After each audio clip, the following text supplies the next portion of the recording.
Number 85, Andy Kunieda. And the coach, Ito Madoka. Wielkie brawa dla drużyny Japonii. Już za moment start kolejnego spotkania. Welcome to the World Games. Wrocław in Poland, hosting the World Games and the flying disc competition. Ultimate is the sport. Japan versus Australia is the game we have for you right now. Our game advisors being introduced to the crowd. The two teams have taken their places and they've been introduced to this enthusiastic crowd out here in Wrocław. Wind is light. Temperature is in the mid-teens. Perfect conditions. Ground a little bit slippery in places. Earlier games saw missed footings on more than one occasion. See Dan Rule, the coach for Australia there. Distinctive figure on Australian Ultimate. Opening game, Canada dominating against Poland, winning that one 13-3. The Japanese have an interesting outfit. A little bit of an unknown here at the World Games. They are such a strong side, both the men and the women. The men competed in the final against the USA, the World Championships last year in London. But some of the key players from that roster not able to make the journey to Poland. There's some mystery surrounding the exact details of why they're not able to be here as well.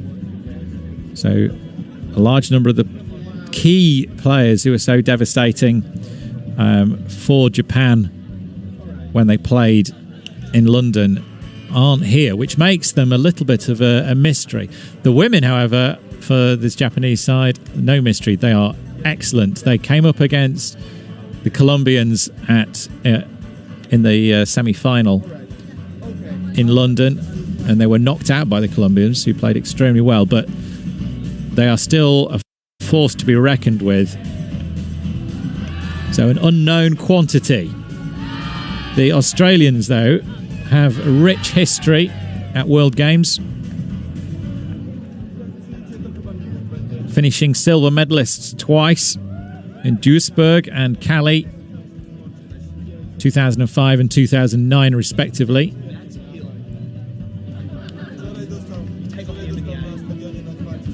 Japanese team looking relaxed and calm. No doubt all the players enjoying the opening ceremony last night. Wrocław putting on an incredible show. Huge pop concert. And the athletes parade will be one of the highlights in the career of so many of these players. Trochę informacji dla kibiców Australii. Chodzą w ten mecz na drugiej pozycji, skoro grali na ostatnich mistrzostwach World Games w Kolumbii. So the fans gathering in the stands waiting to see the action. It's a pool system here. We've got 6 teams in the Flying Disc Ultimate. The teams are Australia, Japan, which are the two we're going to be watching right now. Canada, Colombia, Poland and the USA make up the rest of the line. The USA clear favourites in this division. All the teams looking to upset them. See Tom Tullett, the number 85, known as Cupcake to his friends. And he is a late arrival in this Crocs side. The Aussie Crocs, as they're known. All of the Australian world teams have got names, whether they're the under-20s, the under-24s, in the open, mixed and women's division. They all carry a distinctive Australian animal. So if you hear me mention the other teams they've played for, it'll usually be by their animal name. I'll try and get the division that they were playing in as well. Emotions running high as they gather. It's been a really nice experience chatting to all of the teams ahead of the tournament and hearing the stories. Dan Rule, one of the inspirational characters in Australian Ultimate and World Ultimate, had a big impact when he travelled and coached in India. Was one of the key people behind India Ultimate's first international tryout at under-24s in London. Helped them coach the team, helped them organise the travel. Was a big part. One of the key Indian coaches, Box, puts down most of his experience down to working with Dan Rule. We see the Australian line ready to go.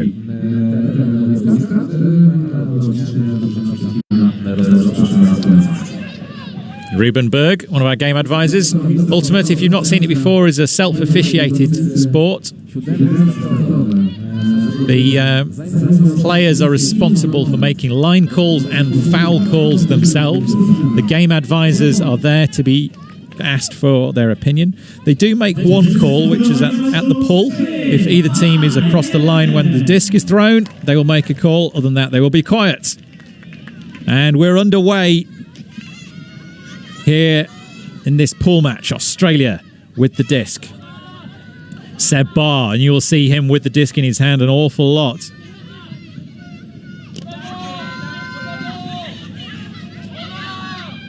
Moving it quickly now.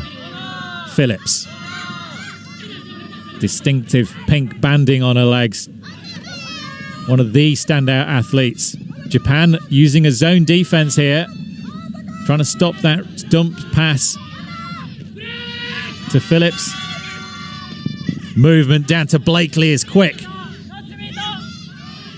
Bit of a crowd in the end zone. Phillips available for the reset swing on the far side. And Seb Barr strikes across the front of the end zone. Strong first point for the Aussies. A clean hold. Using their athleticism. I expect to see a lot of that Phillips and Barr combination. You'll hear us talk about Cat Phillips an awful lot. Seb Barr kisses the guns. First point to the Aussies.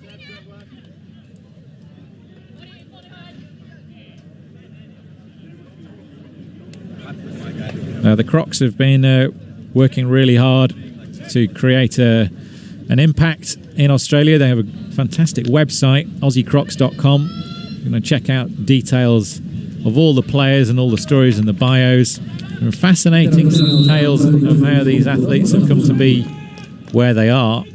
Big age range as well. 2 of the Australian women are 42. And there's the youngest player on the team is 23. So big age range. Japan now using 4 handlers at the back, spreading the play. Their style of play will be short passes, quick movement. They don't necessarily have the height and range that the Aussies do. Some of the taller Aussie athletes. And it's quickly transitioned from a zone defense from Australia into a one-on-one. Tullett marking. Kanuda with the disc. Hammer. Oh, that is beautiful. Into the end zone. Exploiting the space. Shimura with the grab in the end zone, but the assist was something out of the top drawer. Breaking to the break side. No point in trying to pivot and throw the backhand into that space when you've got a hammer that can reach 35 yards. Oh, we see the disc again from Fujioka. That is a tool that they're going to use and exploit. Precision and a mismatch in the end zone there.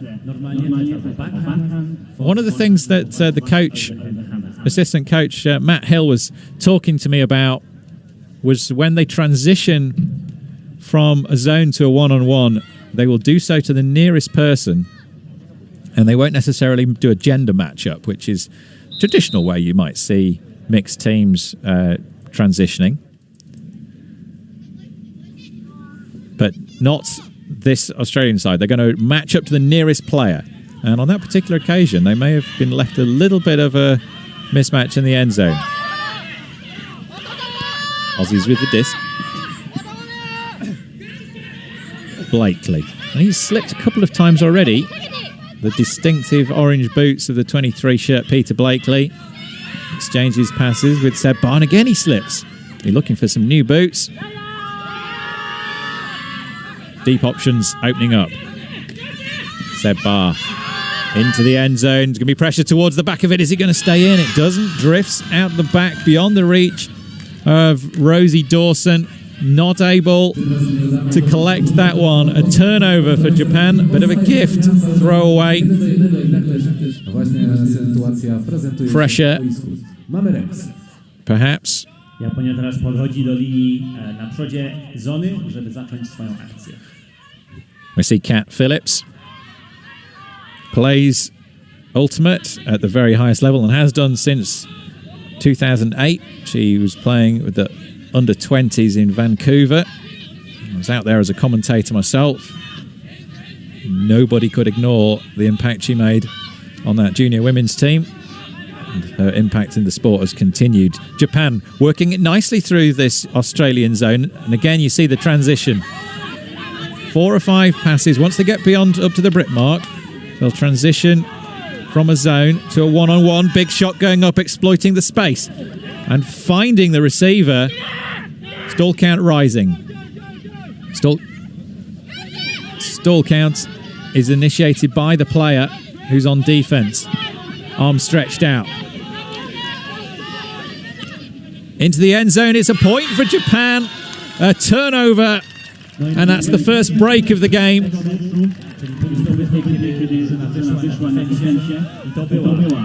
Japanese celebrate. Aussies putting the disc out of the back of the end zone on their own offense. And then, unable to stop the Japanese team, Kobayashi with the score eventually in the corner. Well, an upset might be on the cards here. Australia definitely would fancy themselves in this match. Both of these teams have recently been playing each other in a series of games held in Australia. The first ever World Flying Disc Federation affiliated test match series. Japan travelling down Sydney and Melbourne. And both of those games were won by Australia.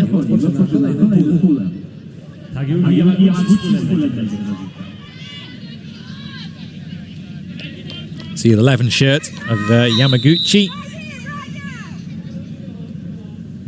Plays with the nomadic tribe in Japan as his club team. Phillips and Barr initiating handling at the back. Blakely first cut. Komura marking. Manages to find a lot of space downfield. Phillips again. Pivots. Rips that backhand to the centre of the field. Blakely inside out into space. Oh, the back of the end zone is wide open. And gratefully receiving the disc, Rosie Dawson cutting to the break side, but the disc from Blakely was sublime. Look at this. Low release, floats so much time. Dawson's cut, early spot from Blakely is one thing, but having the skills to get it there just inside the back of the end zone. Let's look for Japan giving up the open underside and pushing the disc towards the sideline. That's obviously their tactic. So just the one break in it at the moment. Japan with the one break. It's 2 each is the score. At this level, we will expect to see a very small number of turnovers. Lachlan Wise with the pull for Australia.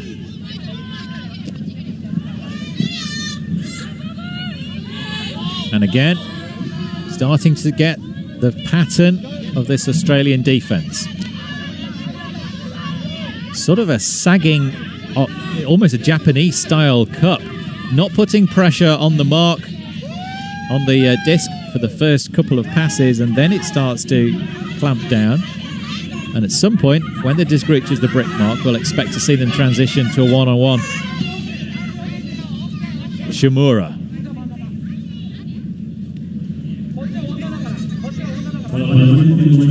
'77 shirt played in the mixed division in 2016. Vivian Stetner, one of the older members of the Australian team, forcing Japan back here. Japan in no hurry. They know how to play against this zone. They will have seen it in those test matches.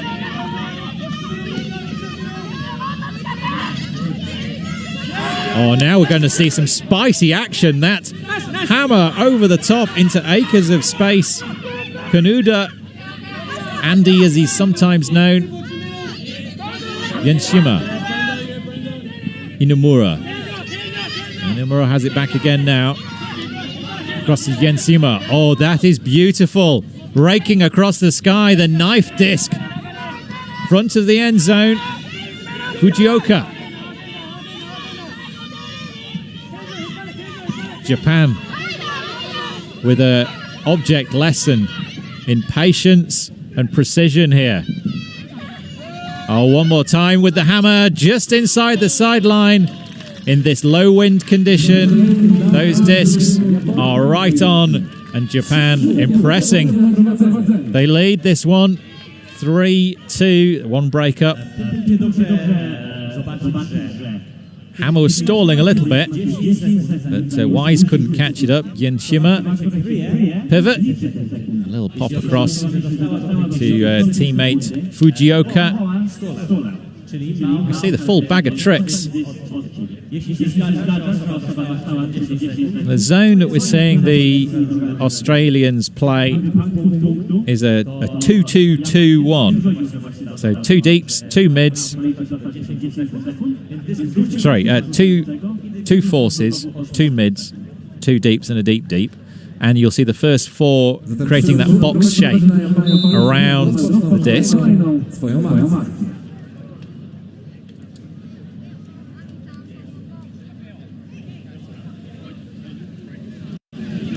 3-2.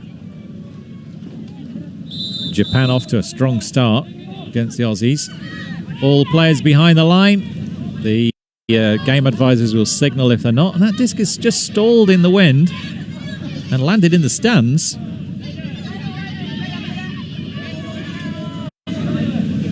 Less than ideal pull. Really wanted to see the pull landing in the opposition's end zone. Kat Phillips started her Australian rules football, women's Australian rules football career last year, and she's used all of her training routine from that to get herself in peak physical condition for this tournament. Huge sagging defense here from the Japanese. No pressure on the disc at all. But in the end, a handling error. Michaela Dignam. Disc goes to ground.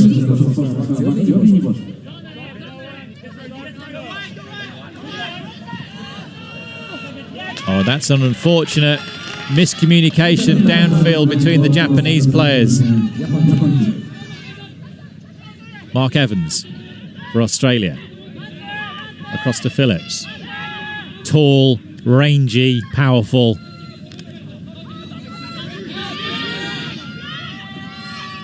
Barr. Spiky disc across to Blakely. Still looking a bit slippery on his feet. Barr into the end zone. Evans collects at the front of the end zone.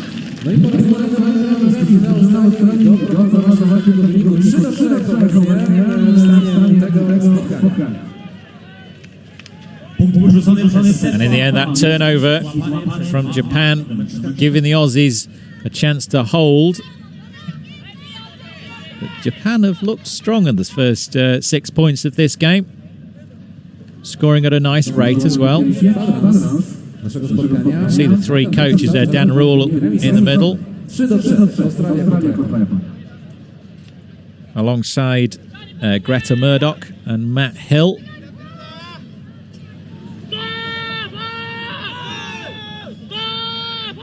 See the strong combination, those coaches. Greta and Dan have actually known each other since they were primary school. And they've had a history of coaching big teams together.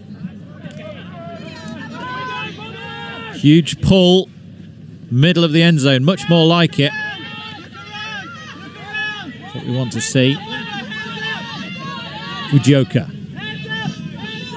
Just staying still in the middle of that cup, forcing the Australians to come and close in, which subsequently creates space either side of the disc. Opens up the can of tricks. There's the scuba for you. Most of the discs you'll see are either thrown forehand or backhand, and you'll see the corresponding pivots to the left and to the right to throw that, but all of these players are skilled with the overhead shots as well. Most common overhead shot is the hammer, but there we saw a scuba. Sort of difference is it pivots the opposite way. Keeping the feet in at the side of the end zone, Jensuma Geku. Quickly moving the disc across field. Patience from the Japanese team against this defense. Now, will we see the Australians transition? They're getting to the point on the field where up until now they've transitioned, but Japanese still facing up against this box defense.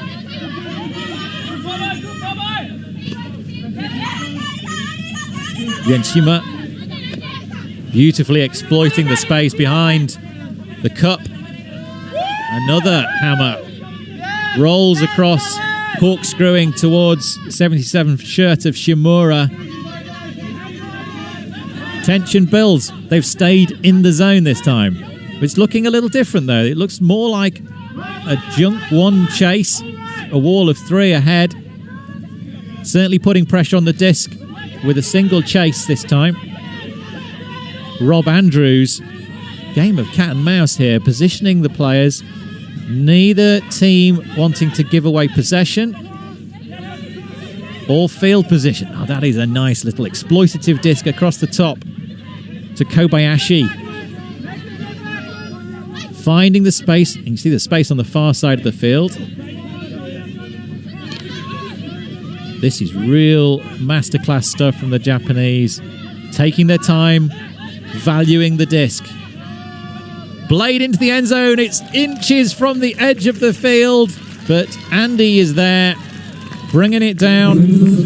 Kuneda, one of the tallest players on the team. And that was a beautiful play against the zone from Japan. Yes, we saw two different Australian zones as they came down the field, starting off as they have done the initial part of this game with a 2-2-2-1, and then transitioning halfway through.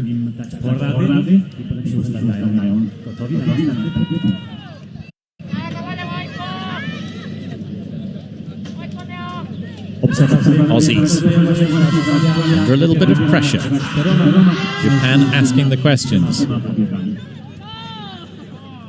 That'll be a hard point. The Australians have run a lot during that point. When you're running the zone, it's the defensive team that are doing the work, and a smart offensive team can be largely static. Hona from Japan sends that disc just out of the side. Evans watches. Seb Bar comes to pick it up.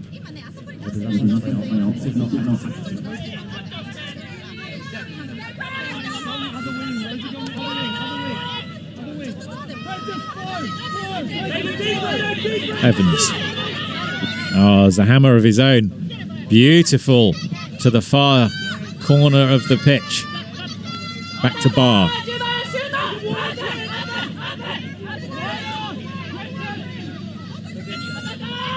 Again, Bar involved. Front to the end zone. Was it a jump in?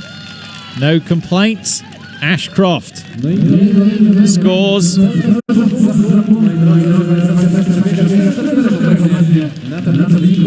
Excellent work from the Australians, levelling it up. They still trail one break. Tullett. And we see the scuba and a backhand. First point of contact is where the goal is scored. And the technique that was being used there is referred to as the jump in. So take off from outside of the end zone, catch the disc midair, and the first point of contact is inside. Sometimes people will try and do that from several meters outside the end zone, and then there's often questions about whether they took off before they caught the disc or not. Linda Kudo, one of our game advisors. The game advisors don't make active calls. They can be called upon by the players to solve any disputes or disagreements, or just to give their opinion. Their calls are not binding, though. The players themselves make all the decisions in Ultimate. Again, we see a zone. This time it's that trash zone, or sorry, a junk zone that we saw at the end of the last point. Single chase, which is the tall, outstretched arms from Rob Andrews, forcing towards the nearest sideline, it would appear, and then a wall of three ahead. But in this wind, it's difficult to see the Japanese struggling. They've got the overheads, and they're not afraid to use them. They're not afraid to use them in the wind, so in the still conditions, they have pretty much anything they want.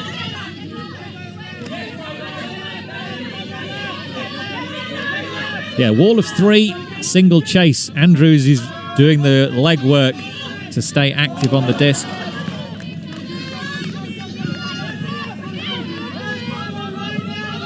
Kawazi to Shimura. Yenshima. Shimura again. Using the whole line here. Number of pass count is going up and up. We saw this in the previous point. Japan valuing the disc. They know that if they give it to the Aussies, they might give away that vital break. Spiraling hammer across to the side of the field. Quick 1-2s down the sideline. Fakes the hammer, then eventually does throw it.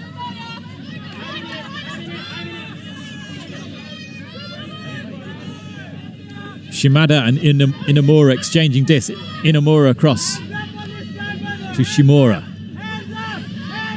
Still in the junk defense. Andrews looking a little weary on his feet, changing the force, dicing with the sideline there.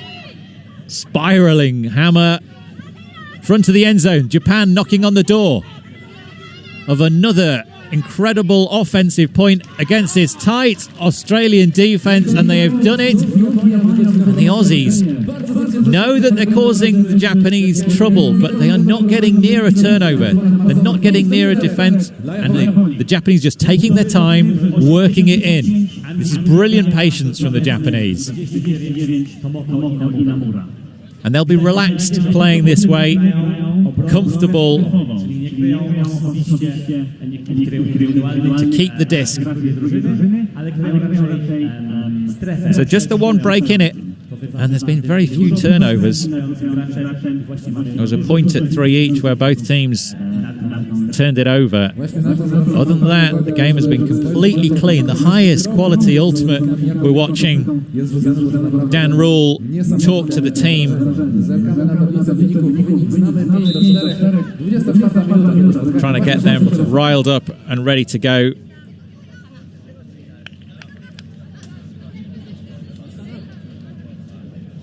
It's playing against these zone defense.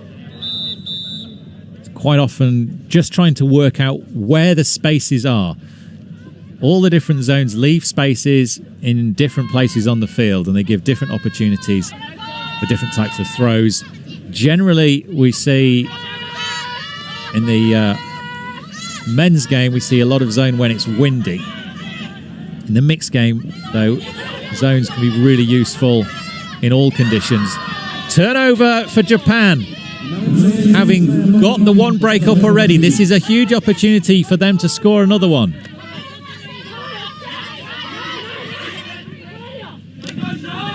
Komura forward to Hona.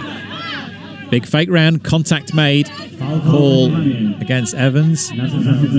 Uncontested. You see the hands out to the side, the game advisor's hand signal for that call. Tamura. Aussies have switched back to a one-on-one. Single coverage. Obviously realised wasn't working the previous tactic. Prentice waving those long limbs. Not enough to stop the progress, but the disc is too big. Chasing it down. Uno Saori not able to collect that one. 25-year-old from Nippon Sporting College watches the disc, dives into the floor. Bar. Japan playing a one-on-one defense as well. Slipping again. Seen two of these Aussie players. Pick has been called further downfield. Seen two of these Aussie players slipping. Conditions on the field obviously not the best.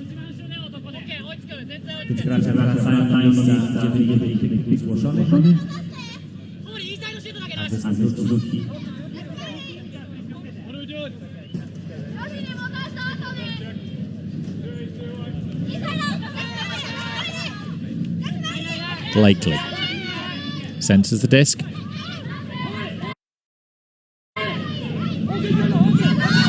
Oh, Phillips was dicing with death there. She stopped her cut, gave chance the Japanese to catch up. Accelerated powerfully to collect it in the end. A nice poaching work from the Japanese defender Evans to Bar. A stall. Pick called. Yeah, pick called. We can see the game advisors on the sideline will mirror the players, and they also mirror each other. Downfield, the Japanese switching the defense, covering different players as they run in and out of that deep area, trying to prevent those deep hooks. Make sure there's already someone covering that deep shot. Blakely. Down the line, it's beautifully weighted into the tiniest of gaps. Correctly finds Rosie Dawson. Gratefully receives the adulation of her teammates.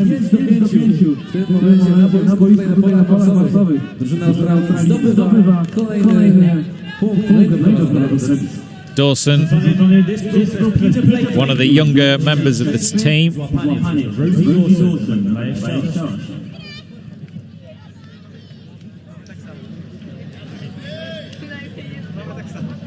See Evans there.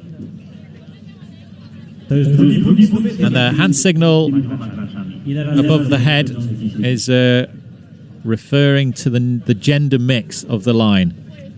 So 2 hands pointed at the sky means 4 men, 3 women. And 2 hands clasped above the head is 4 women and 3 men. Lachlan Wise with the pull. 5 each is the score.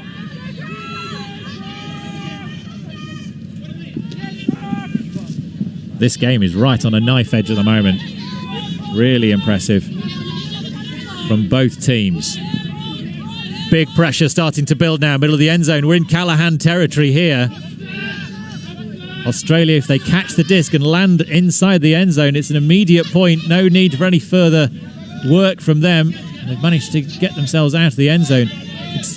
It was looking like a combination of the box defense they used at the start of the game and a junk, but I think it was just the players outside of the junk were being given an opportunity to close in because of the proximity of the Japanese players. They've got it sorted out a little bit more, but pressure starting to build as the Australians work out where they can prevent Japanese progress. Tullett trying to poach in on that one and get a bit of a block. Big around force from Andrews, who's doing an awful lot of the work out there on the chase for Australia. The big 25 shirt. Blade swings, cuts its way through the air. But the big opening passes that Japan were able to pull off earlier don't seem to be coming now. Will we see one to the far side of the field here?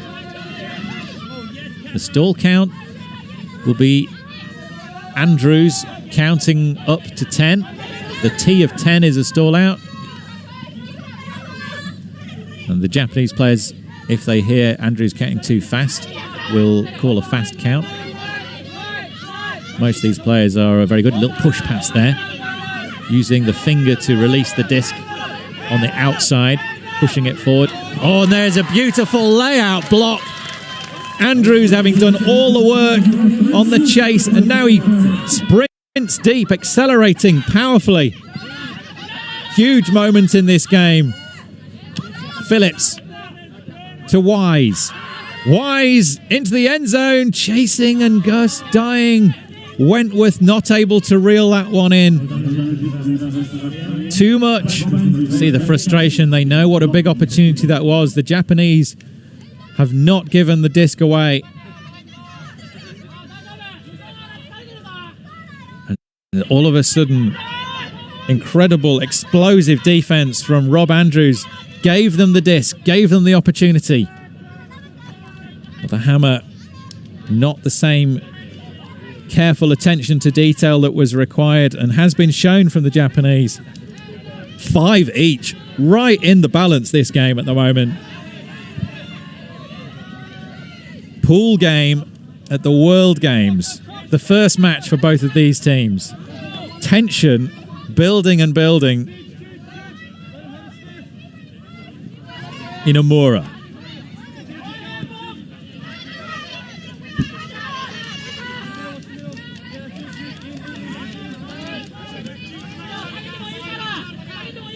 Andrews again on the chase. He wants more of it. He obviously has the fitness to do that amount of work. So he went with Phillips and Tullett inside the cup. Phillips just dropping deep in the middle of the cup position there. No one in the cup.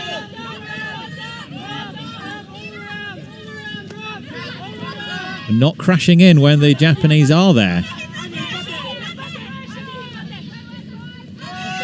Hammer into the exposed side of the field, ahead, just over the head of Rebecca Baraton and into the hands of Kaneda. Gratefully received. No hesitation at all on the pass. Shimura to Kaneda, and Rebecca Baraton has to watch that one just beyond her fingertips.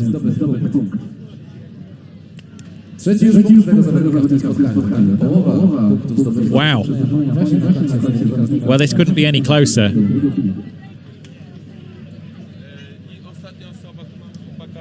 Both teams playing really high quality ultimate. The difference at the moment is how careful the Japanese are being with the disc. Really protecting it. Taking the safe option. Using their high discs, they're over the heads. Exploiting the space that Aussies are giving them. And the tactics from Australia have changed 3 or 4 times, just trying to work out how best to contain the Japanese offense. They've tried box with the 2-2-2-1. Prentice catches 2 female handlers. See that snap of the wrist from Phillips as the disc goes to Barr. Back across to Prentice now. Looks upfield. Blakely is static. Back to Barr. Blakely in the 23 shirt in the middle of your picture.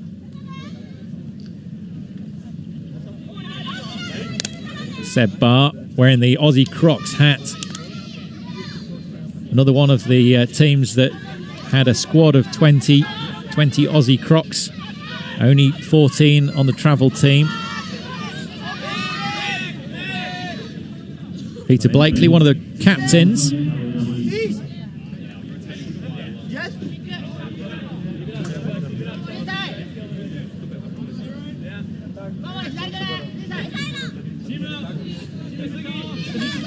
A 30-year-old. Been playing since 2006. Huge bid from the Japanese. Trying to get that block.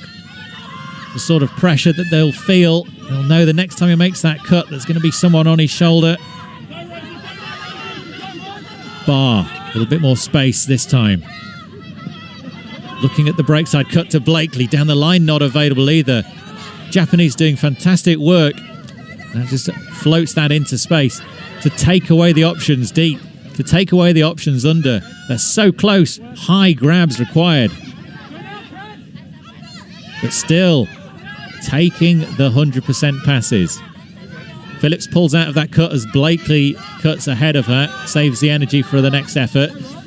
Slowing down into that disc. Might have given the Japanese defender a chance to bid. Barr with the big shot. Across the field. Pressure from the Japanese laying out there to try and get the touch into the end zone. No, it was a little bit behind the receiver. But it's safely done. Ashcroft grateful for that one.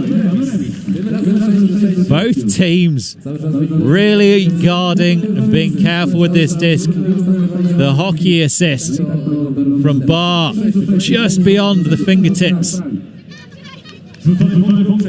Just beyond the fingertips of Tamura, who bid so well. And Ashcroft gets the final pass from Prentice. Wow, this is the highest of quality ultimate you'll ever see. Tactically superb. The patience and the precision from both of these teams is a thing to behold.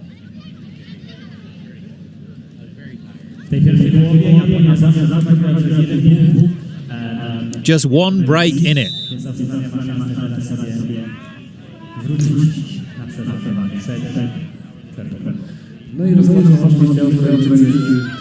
And on my count, we've had 3 turnovers in this entire game.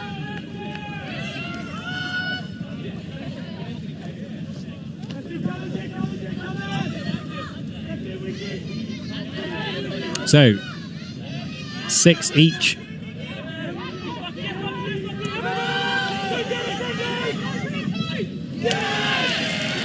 Now the Aussies have got it.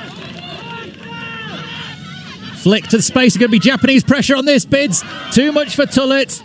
There was contact made, but no call. Having had the disc, they give it away. Wise chasing this. Andrews chasing it, but not enough. Rising and taking it high. Celebrates, punching the air. Kawase with the score. All action here.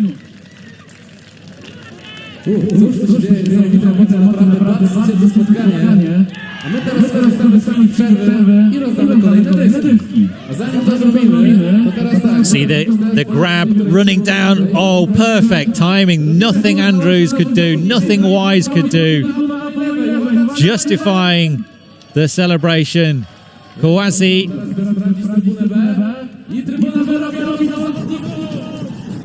28-year-old from Kyoto. Represented Japan at 2016 in the mixed division.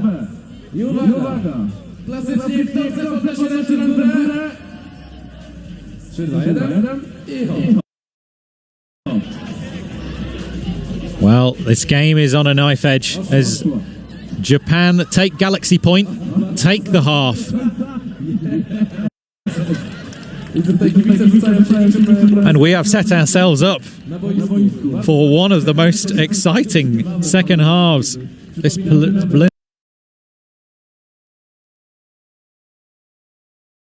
preliminary stage, so often the game of Ultimate is decided on runs of momentum, but neither team has managed to establish any sort of momentum in this game. Playing with precision, guarding the disc so carefully. The fans in the crowd soaking up the atmosphere. The first game we had this morning was a relatively one-sided affair, but this one is an absolute classic. World Games turning up the highest quality. 14 players from Australia, 14 players from Japan. All the coaches in the run-up to this tournament have spoken about how difficult it is to get down to that 14. Here's Blakely with the disc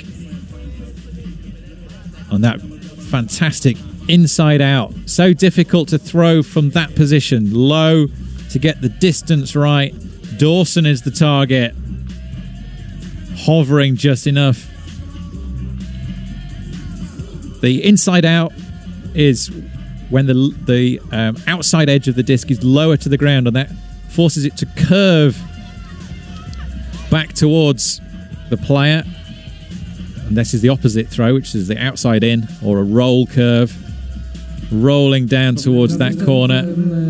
Greater feet awareness there. As long as the first point of contact is inside the field and the player maintains possession of the disc after they've hit the ground, then the pass is completed.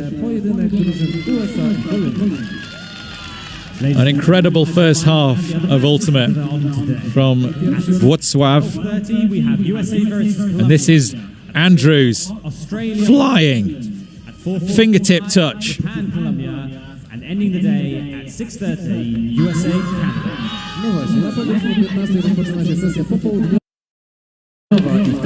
The impressive defensive efforts, unable to prevent the Aussies scoring. But to me, the highlight of this game really has been the way both teams have approached the tactical and strategic element of facing off against each other. Dan Rule, the Aussie coach, alongside Matt Hill and Greta Murdoch, experimenting with several different defenses there. They tried a fast switch, starting off with a zone and then transitioning to a one-on-one. They also experimented with the 2-2-2-1 defense that then transitioned into a junk as it went further downfield, and then they tried out the junk starting in the end zone, which seemed to be the most effective, really forcing the Japanese to think hard about avoiding that Callahan. The Callahan, for those of you new to the sport, is where the defending team catch the disc in the opposition's end zone for an immediate score. It's a real body blow to any team.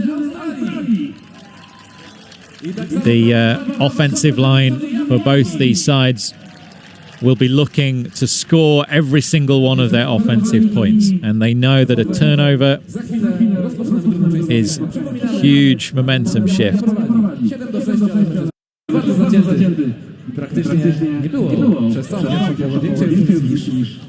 So now we see the impact of that Japanese break in the first half. They're going to start the second half with the discs.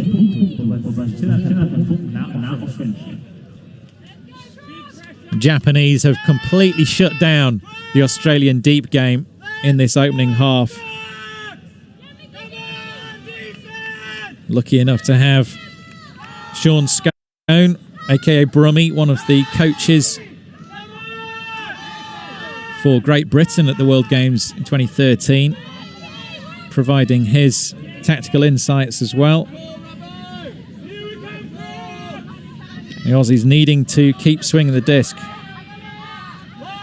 in order to work it around. Japan starting the second half. hoping to capitalise in the first point on their break in the first half. That would force the Australian hand. Nice float into space, down to Inamura. Exchanging discs with Fujioka. Fujioka in that 8 shirt, just in the middle of the cup. Aussies not closing that down quickly enough. They're going to move it quickly now. Quick 1-2s. Shimura. It's an impressive game with the disc so far.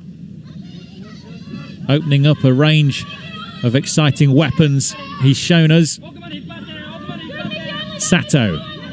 Back to Shimura, standing on the brick mark. The end zone at his mercy.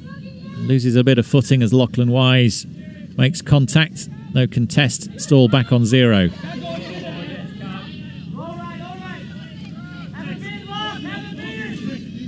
Shimura again anchoring this line.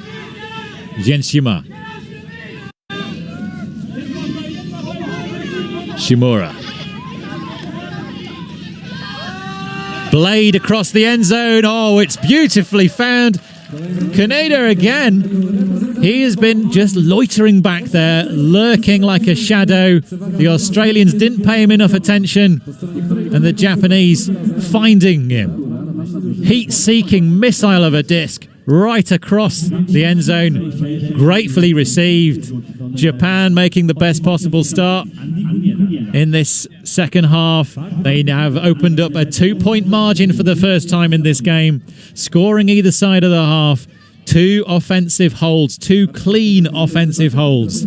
The Australians are asking questions. How can they get the disc from this Japanese team? How can they make them throw away? The care they have taken when they have been in possession has been exemplary. Again, we see the hand signal for 4 women. So, Ultimate here has played 7 on the field at any one time from a squad of 14 players, which is very unusually short compared to a lot of the world tournaments that these players will attend. Means they'll be getting a lot more pitch time. Prentice starts with the disc, looks off that cut from Phillips, and eventually throws a high disc. Deep shot going up. Pressure underneath this one. Caught the feet of Blakely. Now this could be interesting. Blakely will have felt that contact. But did he have a bid on the disc? Both players looking at the disc. No intention there from Komori as he tripped. Looking up at the disc. Looks up again. That's where he contacts Blakely. Did Blakely have a bid on that disc? It stayed with him. So no contest. Australian can keep the disc. Evans. He's got Phillips for the reset. Oh, nice little lift into the end zone. Blakely grateful to receive that one. Steadying the ship a little bit. The pressure that the Japanese players are putting the Australian deep game under is really causing them to think hard. You see the switch of hands there. Looking like he's going to throw with the right hand, and instead it's the lefty backhand. It's a common throw amongst the better players. It opens up a slightly different angle against the defence if the mark is taking away the forehand. Sometimes they change the pivot and release with the lefty backhand. Moves the disc further away to an area where the defender can't reach and stops point blocks. A point block, if you're new to the sport, is where the defending player has their hand out as the disc is thrown and the disc moves no further than that, just drops to the ground. It's an immediate turnover, a real body blow for any offensive player who gets blocked like that. Occasionally we see foot blocks as well. Not seen any of them in this game so far. Jens Schimmer in their own end zone. Japan at the moment.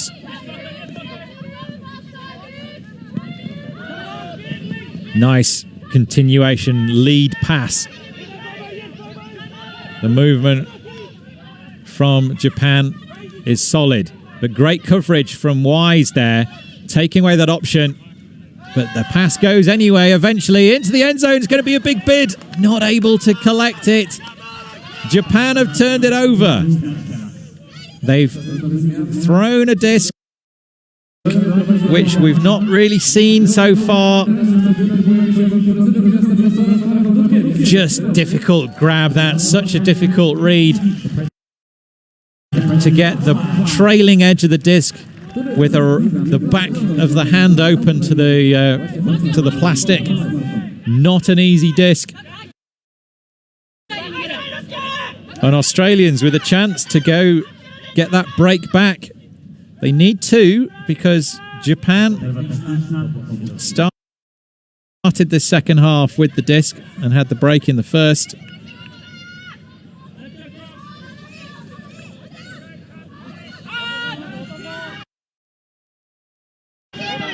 So Japan, if they manage to play it out and hold the rest of their offensive points, would still take the game, but big opportunity for Australia. Tullett to Andrews. Andrews, high disc, a little bit too high, but Wise clearing up the garbage. Such awareness from the Australian. That disc wasn't on the money, but Wise again keeping the game alive for Australia here. Tullett. Another nice disc to Wise. Stack in the middle of the end zone. Float to the corner. That disc is beautiful from Wise. Ashcroft just strolling to the front corner. And the Aussies have levelled it. Exactly what they needed. The score, their own hold. The turnover from Japan gifted the opportunity for the Aussies to get that break back, and no mistakes from them. The turnover count for this game is so low, and the Australian defensive line, once they have had the disc, they haven't turned it over themselves. So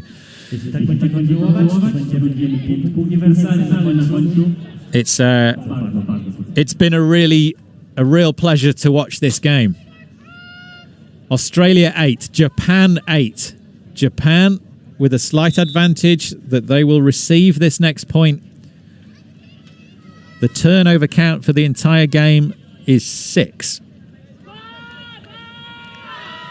3 of those for the Australian offensive line, 1 for the Japanese offensive line, and 2 for the Japanese D-line. Disc drifting to the back corner but stays in. That's an excellent pull. Really causes difficulty having to do the whole pitch. Work all the yards. And a pick is called. See the gun show signal from the game advisors, as it's affectionately known.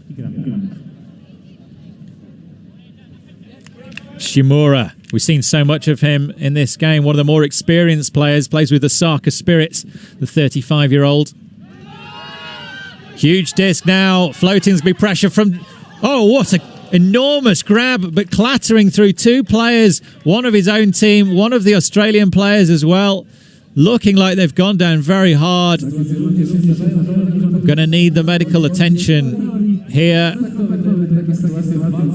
It was an enormous take from the 25 shirt of Kawase. We've already seen how good he is in the air, but here just came through the back of all the players. Inyo was in there. It was a proper hospital pass. Eyes only on the disc. Stetner gets clattered for Australia. And it looks like she's the one that's suffered the most there. Medical attention has arrived. A ja myślę, że to jest dobry moment, aby okazać wsparcie wszystkim zawodnikom. Zatem po kolei zaczynamy od trybuna. Wielki hałas dla zawodników, wielkie brawa dla drodzy. I teraz trybuna B.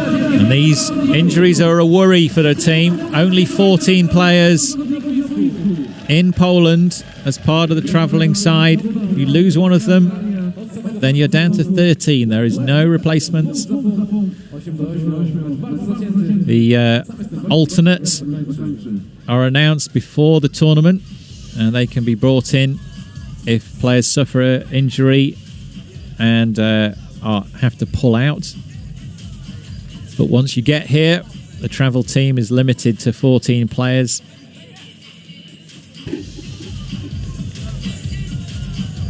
The sideline for Japan, relaxing and stretching. The crowd looking nervously on. Nobody wants to see players getting injured at this stage of the game. The atmosphere in the stands is hotting up. 3 days of World Games Ultimate to watch. 6 teams battling it out. Australia, Canada, Colombia, Japan, Poland, and the favourites, the USA, bringing together some of the best Ultimate players from around the world.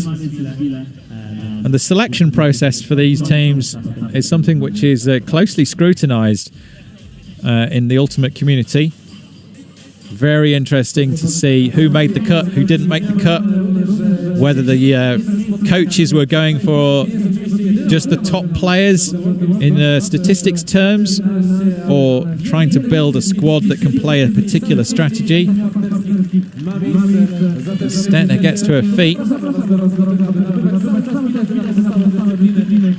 But, Satoru Ino still in some discomfort. 25-year-old from Satima. Started her career in 2010. Represented the women's team in London. And Stettner, one of the most experienced players in Australian Ultimate, started playing for Australia. And then we see the game advisors getting involved. Linda Kudo, fluent Japanese speaker. The game advisors do not make the calls, but they can advise. In Linda's case, she'll also be helping with any language difficulties. The two teams will be explaining to each other what they felt happened. In this particular case, the call will have been made by the Australians that it was dangerous play.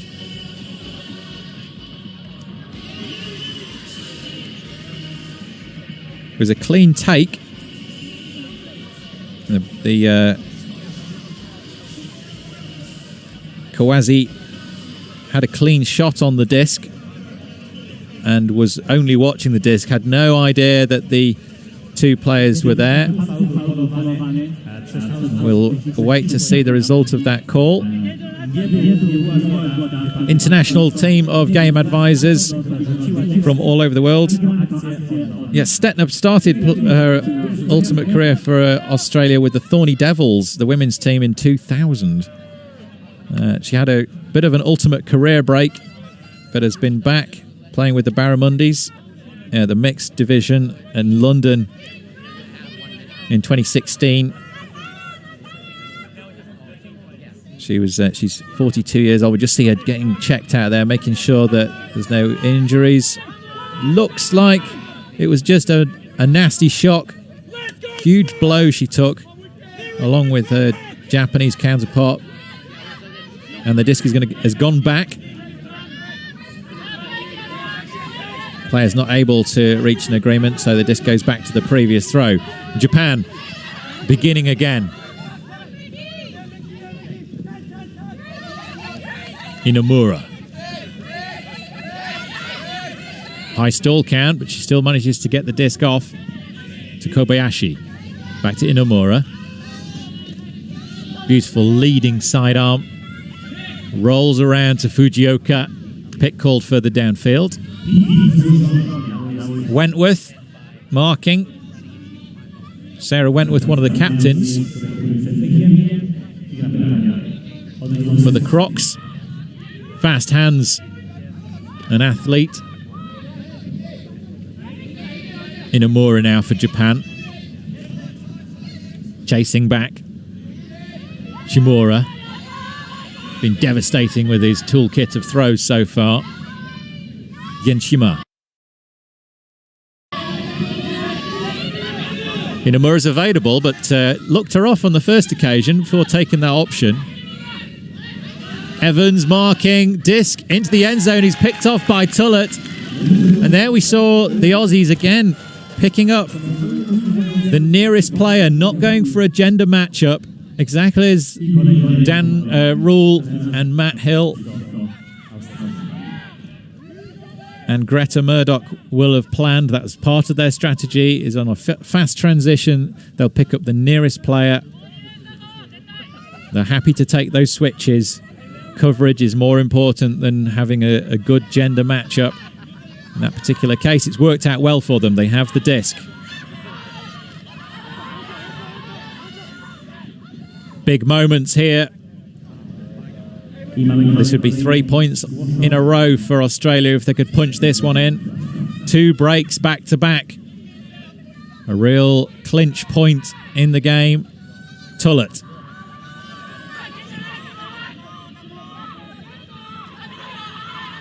Swings the disc to Phillips. Phillips looking to Blakely. Oh, dives through the middle of the field. A grab. And if Wentworth and Kaneda both catching the disc at the same time, and if that happens, it's always the offensive player's disc.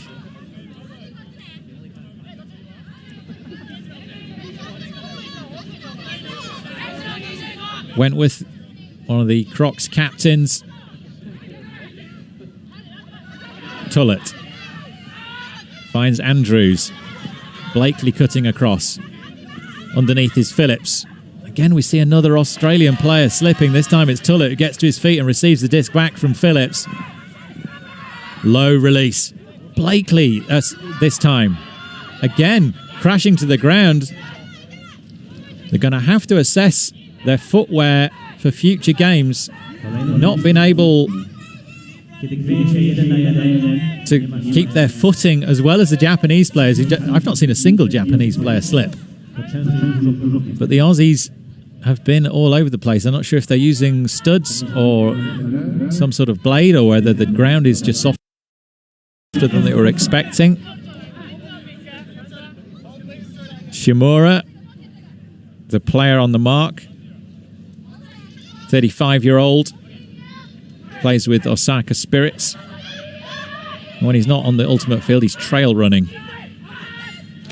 Been playing since 2002, so he's racked up an awful lot of experience in that time. Aussies now with Evans. Another cut from Phillips. Seems to be able to get free at will. Down the line. Oh, almost turned and got the block. The Japanese were aware that that threat from Wentworth was coming, but it's a break for Australia. The last 3 points have all gone to the team in blue, and Japan are on the back foot. Having looked so careful and dominant through the early parts of this game, the momentum has switched. The Aussies have done it. They've not devastated this game, but they have taken their opportunities. So few turnovers have been provided by either team. It's been one of the cleanest games of Ultimate. Very, very few mistakes, very few forced or unforced errors. And a timeout called. I think, or maybe it's just a water stop running on. No timeout. A whistle from the game advisors to inform the players that their time between points is running out. Wise cleans the edge of the disc. Known as Lockie. in the Aussie scene. Cranks up that arm, spins the core muscles, and sends it to Hona. Tullett chases down. He's there on the mark straight away. First cut is nullified, but Prentice stops the change of pace. Big disc going up. Underneath it is Japan in loads of space. Reels it in, has the time to do so. Komori gets himself free, the 29-year-old from Nomadic Tribe and Nihon University.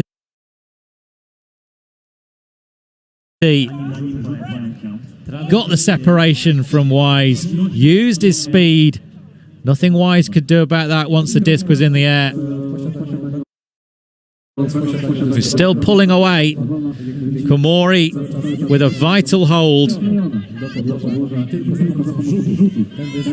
But they'll need to now go back out there. And they'll need to take on this Australian offense. Oh, yes, sorry, it has been called back. It's been called back. So difficult to see when we were watching the replays there. A travel on the throw has been called, and the disc has been called back.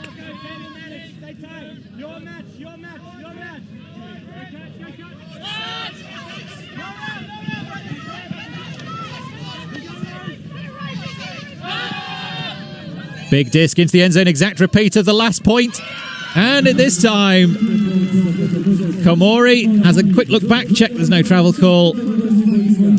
And you could almost use the replay from the previous points to explain what has happened there. Komori again getting deep, free from Lachlan Wise. Phillips saw the threat and she tried to pull away and get that poach defense. But nice little box out there. You saw the change of direction as Komori approached, just blocking off Cat Phillips' opportunity to get any sort of block. Perfectly legitimate stuff. So 9 each. Japan now still needing to get a block.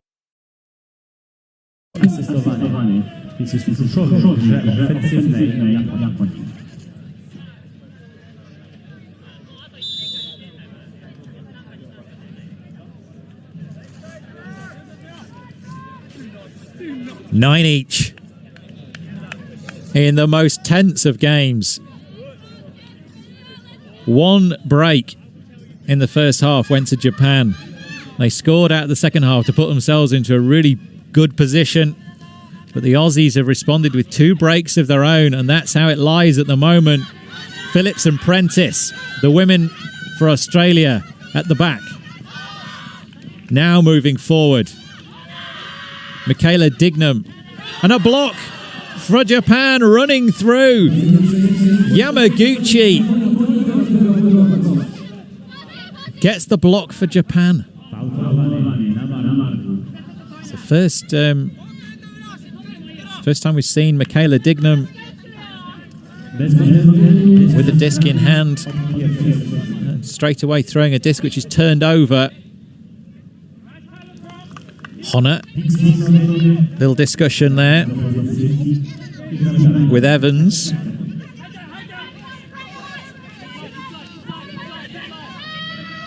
Oh, breaking to the break, trying to get a break down to that break side, but it's picked off easily. Must have been a high stall count. Pressure from Japan counts. 2 turnovers in this point already. Australians giving it away a second time.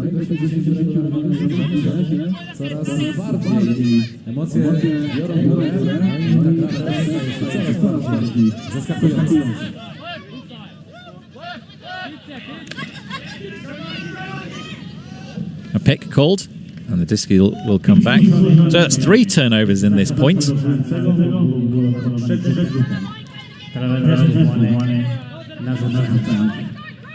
Japan started on offense. Sorry, decided on defense. Big grab in the end zone required and delivered. And straight away, a call has been made, arms being waved. Komore goes across to check the welfare of the Australian player. Looks in some discomfort. Looks like an injury sub. Travel has been called on the throw. This game's been almost completely call-free in the opening half.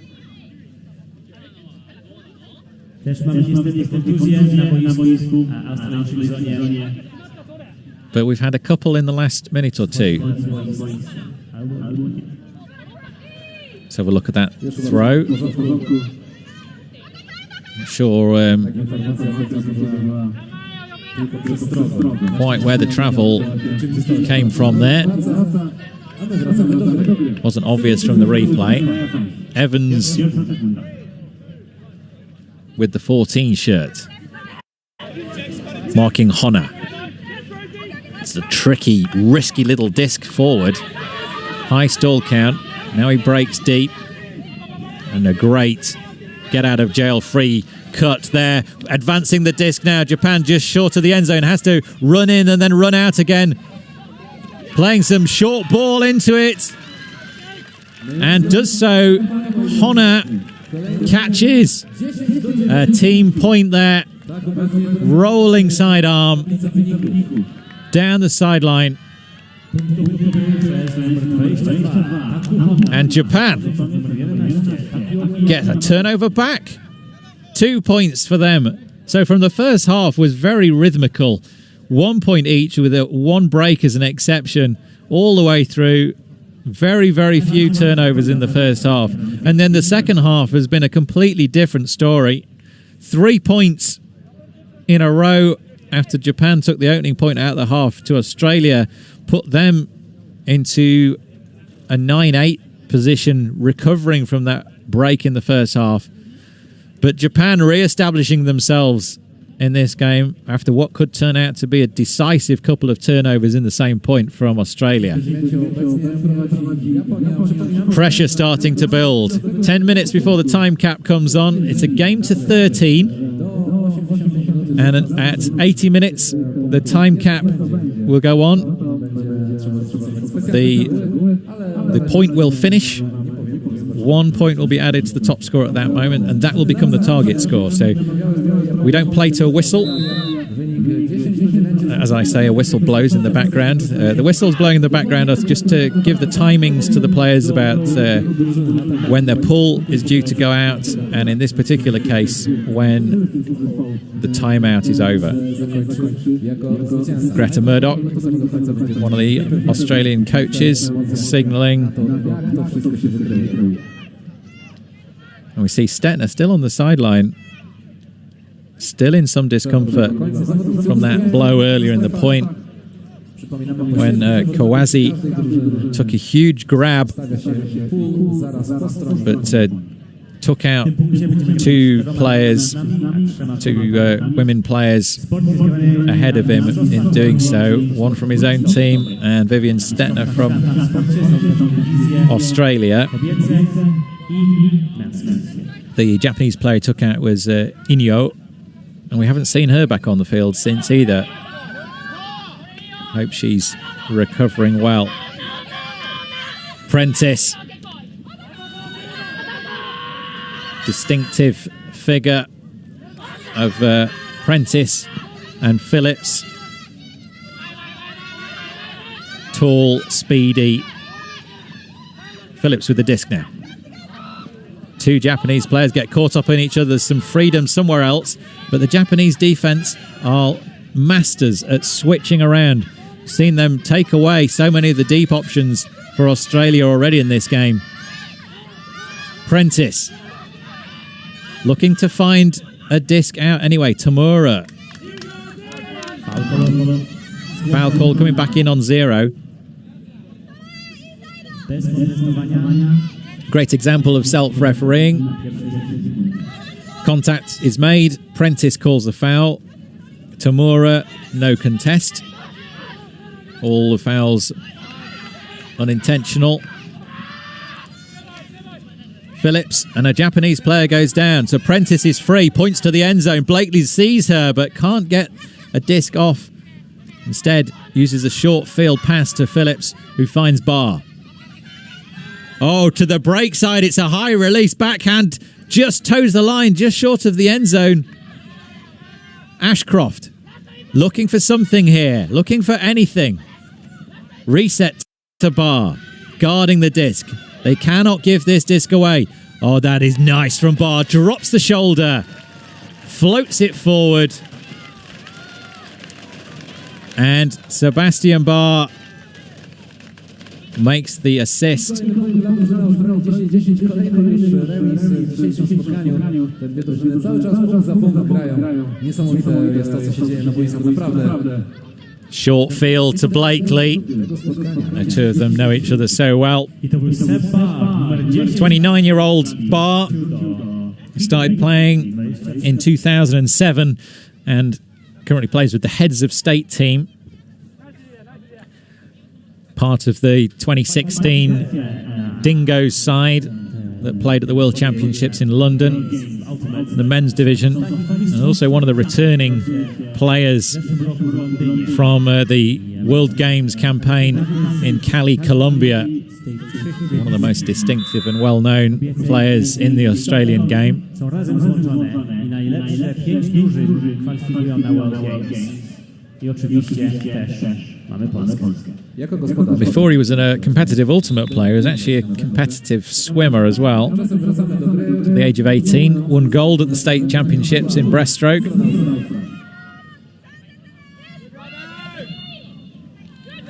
Big put from the Aussies, not as deep as we've seen some of their pulls. Lands front of the end zone. And for the first time in a while, we see the Australian defence set up. Oh, no, it looked like a zone. Clever, quick transition. Big poach there. Dawson coming off her player on the sideline, trying to poach in the lane. Well, we see some more of that. Tullett's doing the same thing again. Almost gets the block and a big run-through effort from the 7 shirt.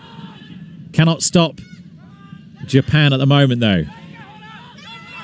Inamura into the end zone. Kinedia scores for Japan.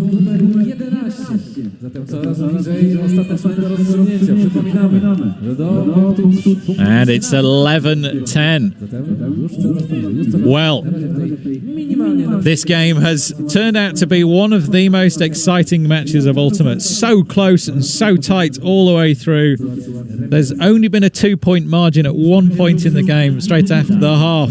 Apart from that, always within one. One break in the first half.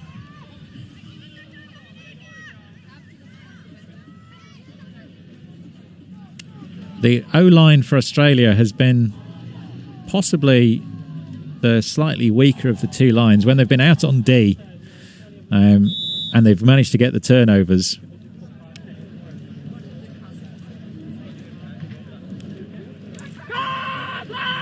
They've had the Australian D-line has actually played pretty well. They've only got 2 blocks, but every time they've got a block, they have scored it. With no turnovers themselves. Prentice, one of the younger players in this side, seen by many as a bright star for the future. 22-year-old, played under 24s with the Stingrays in London in 2015, and then in the women's side of the Firetails in 2016. Blakely across to Phillips, back to Blakely.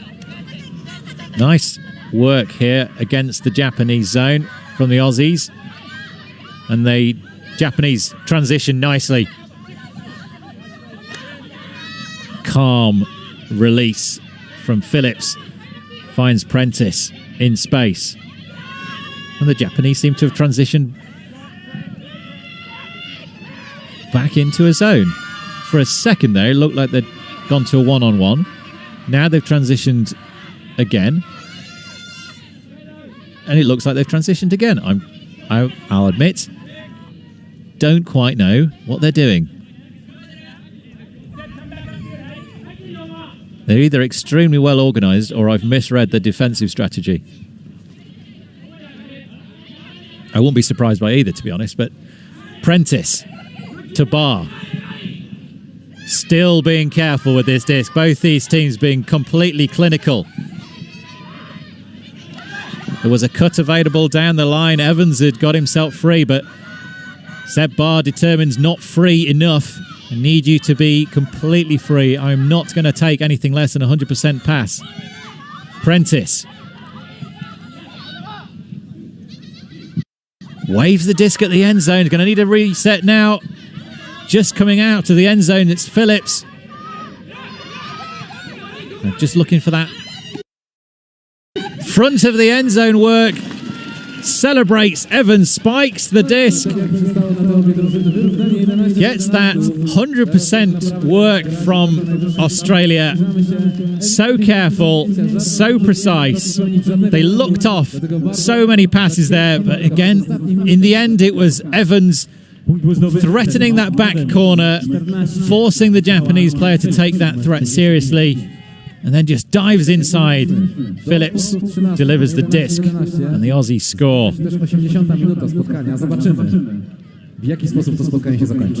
What a game. Absolute edge of the seat stuff here. 11 each as we drift towards the time cap at 80 minutes. Dan Rule, Matt Hill, and Greta Murdoch on the field. There was another member of the coaching side who didn't travel to Poland, which is Anna Rogacki, wife of legendary Australian Tom Rogacki. Anna Rogacki made a huge impact on the Australian mixed side in London as a mental strength coach, and she was the head coach for that team. And Crocs very happy to have her as part of the coaching lineup alongside Dan, Matt and Greta. Przed tym kluczowym elementem, przed kluczowym momentem spotkania warto jeszcze... This Japanese side were a bit of an unknown quantity coming into this game. So many of the best players from the famous Buzz Bullets team. A mystery controversy surrounding the suspension of them, not able to make the journey to Japan. All of the Japanese team were in London though, but the vast majority playing in the mixed division. Kamori, the exception to that. And Honor, both of those guys played on the men's team. But the women... Japanese, a very distinctive style of Ultimate they play. Partly because that's how they learn, that's how they train. Partly because it suits their physique. Generally, a little bit shorter, a little bit quicker over the first 5 yards, but not necessarily quicker over 35 yards. So they adopt this fast cutting, quick change of direction offense. The disc is rolled out the back of the end zone, so it'll be brought to the front. And the Aussies were chasing that one up. So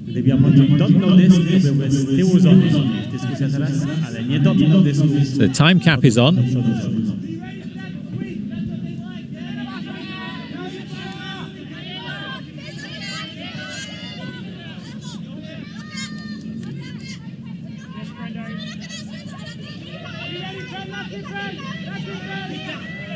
Nice float forward. Blakely was looking at making a layout there, but didn't. Held back. Stall County's getting a little bit high, looking for a reset. Tullett blocking the lane. Floats forward, and it's a big block from Dawson. Critical moments here.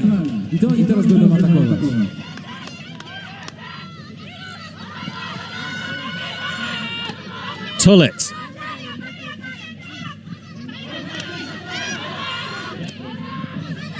To Wentworth. Floating that disc back to Tullett. Forward to Phillips. Knife into the floor. Bounces forward. A huge opportunity for Japan. Aussies knocking on the door of a critical break, putting themselves in the driving seat for the win.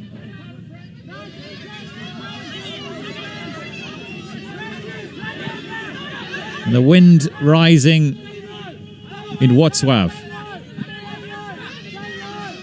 Emergency breakout there. Nice continuation cut. Oh, and a turnover from Japan again.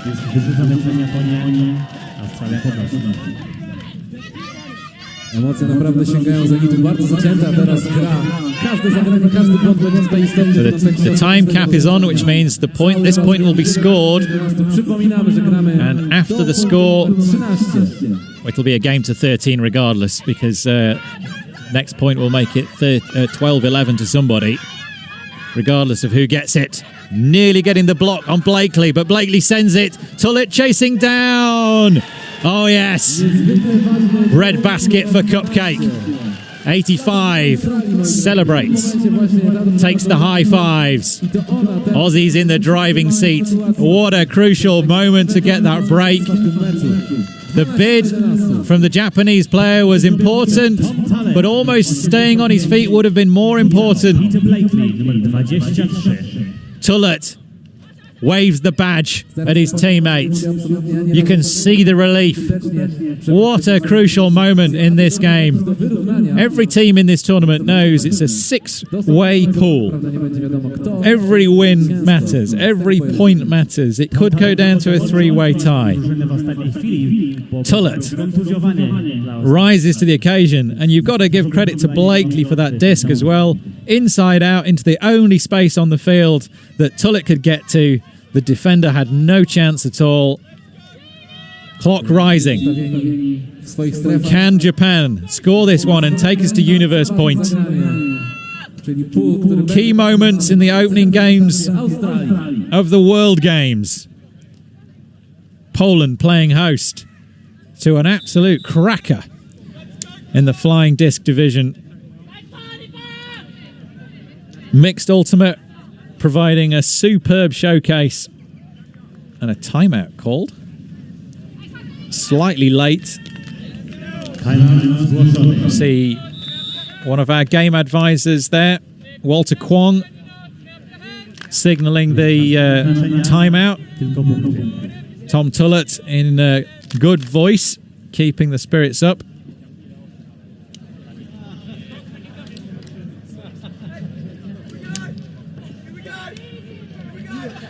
Well, if you're not on the edge of the seat, let me reassure you, I am. This couldn't be any closer. A demonstration of precision and patience in the first half. Much more pressure as weary legs and mistakes started to creep in from both sides. Japan taking away the Australian long game with really smart switching deep. Sometimes difficult to make that out on a camera, but let me reassure you, their defensive work in the deep positions and their switches and their intelligence marking those positions has really taken away one of Australia's most deadly weapons. Huge players like Lachlan Wise and Rob Andrews, deadly in the air. And that's a great pull. Look at the running down front of the end zone. Crucial points here in the opening game of the World Games. Japan needing to score this to take it to Universe Point, and then they will have to come out and get a break and get a score of their own. Running that absolutely flat out. Shimura. Pick called further upfield. Was it before the throw? If the pick was called before the throw, it'll go back across. The conclusion seems to be it's going to stay where it is. Taps the disc in. It's a game to 13. Oh, what a bid! What an amazing impact from Rebecca Brereton. She's got the disc for Australia. Tullett sends it. It's going to be a point. It's going to be a win for the Aussies. Michaela Dignam gets a huge hug from coach Matt Hill. In a split second it went. The turnover from Rebecca Brereton, getting that fingertip block. Tullett, no hesitation. The hammer spirals through the air. Dignam receives. Dignam celebrates. Aussies take this opening game against Japan 13-11. Brilliant result for the Australians, but huge amount of respect for the way the Japanese team have conducted themselves out here in this opening game. They've played an extremely tight and patient game, and when they were forced to play against the Australian one-on-one markups, they just didn't quite have the athleticism and the physicality to stay with them.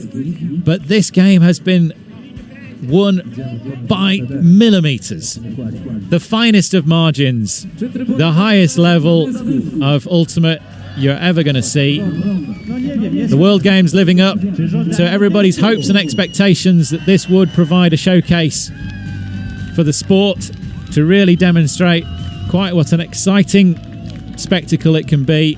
Crowd, the Polish, loving the action out here. They will have been disappointed to see their own team not perform as well as they might have done. There's a man wearing the Akubra there. That's my signature hat. If you ever see me at a Frisbee tournament, almost guaranteed to have an Akubra on my head. So, Canada and Australia with one win apiece, Japan and Poland with one loss apiece. But Japan have got a lot of positives to take from that opening game. They were a little unknown coming into this tournament, especially the men. Not as familiar faces as the Aussie line, but they've put together a really strong performance. We've got to hand it to the Australians. Despite their inability to crack the Japanese offense in the first half, they persisted, they experimented with almost every defensive combination you can imagine, and athleticism, tenacity have won it for them here. Off to the best start as we see some of the highlights.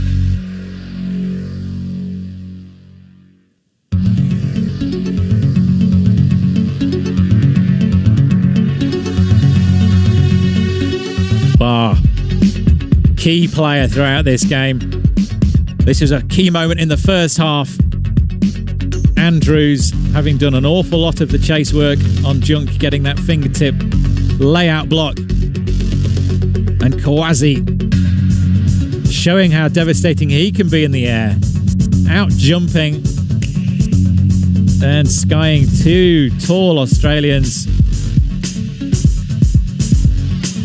Fingertips, the difference between some of these points.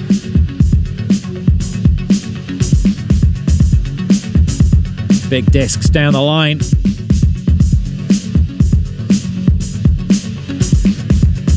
And here we see that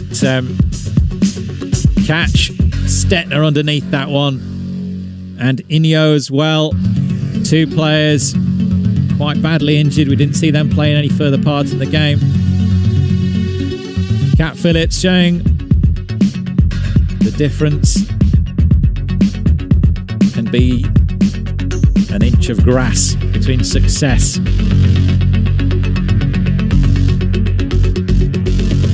What a tense match we've seen here. Tullett making the big difference, scoring those last 2 points, a score and an assist for the Aussies. No mistake. And you can see what it means to these players.